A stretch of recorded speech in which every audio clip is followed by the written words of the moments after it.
Listen up, witches.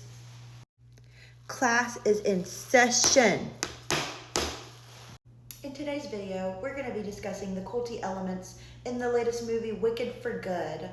And we're going to be unpacking the signs of a cult that are put into the movie, because I think that this moment in pop culture is a great opportunity to use something that everybody's already talking about to explain to people what a cult really is and the warning signs to look out for. Alright, so just in case you needed a visual, this is the movie that we're going to be unpacking the culty elements of. I do believe there's a lot of commentary in this movie about what a cult is, and so I'm excited to share that with you. First of all, what is a cult? A cult is a high control group with extreme devotion to a person, idea, or belief system, often characterized by charismatic leadership, unquestioning loyalty, and manipulation or psychological control over its members. So now let's get into the characteristics of a cult that are represented in the movie Wicked for Good. Our first example is going to be a quote straight from the wizard when he says, "Take it from a wise old carny, once folks buy into your blarney, it becomes the thing folks will hold on to. Once they've swallowed sham and hokum, facts and logic won't unchoke them. They'll go on believing what they want to. Show them exactly what's the score. They'll just believe it even more." As the wizard says himself, once people buy into whatever, ideology it is that he's selling, they are not so quick to see the truth for what it is, because they've already bought into it. They've already invested their time and energy into it. So this does a really good job of explaining two different vocab terms that we're going to talk about. Our first vocab term is sunk cost fallacy. The phenomenon whereby a person is reluctant to abandon a strategy or course of action because they have invested heavily into it, even when it is clear that abandonment would be more beneficial.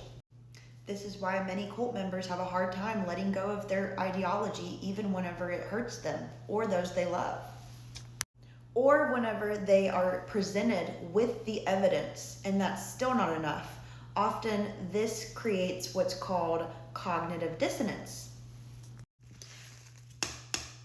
Cognitive dissonance is a state of mental discomfort that occurs when a person holds beliefs or opinions that are inconsistent or that conflict with an aspect of their behavior. Let's talk about an example of this. Okay, so I thought we'd use our girl Glinda to describe this, because we notice throughout the movie that she gets very conflicted with her own choices.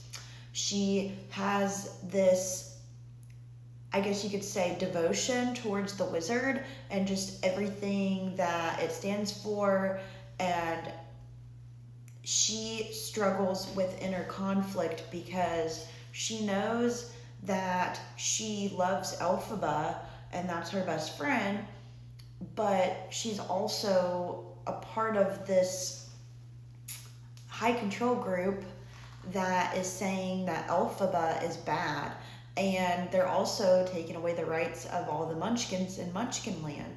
She doesn't agree with this, but she still finds herself kind of taking a back seat throughout this. I would say that this is an example of cognitive dissonance, because it's like she believes in everything that the Land of Oz stands for, and at the same time, she doesn't agree with everything that they do. So the best way to sum up how Glinda experiences cognitive dissonance in the movie Wicked for Good is she struggles with two different beliefs at the same time. Belief A is that Elphaba is good, trustworthy, and deserving of loyalty, and belief B is that she must follow the wizard's command and follow the social order.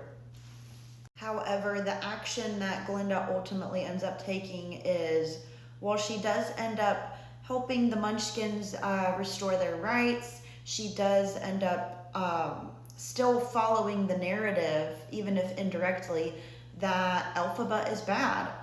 They literally celebrate the Wicked Witch is dead, and Glinda does not once stand up and say, like Elphaba was actually not wicked.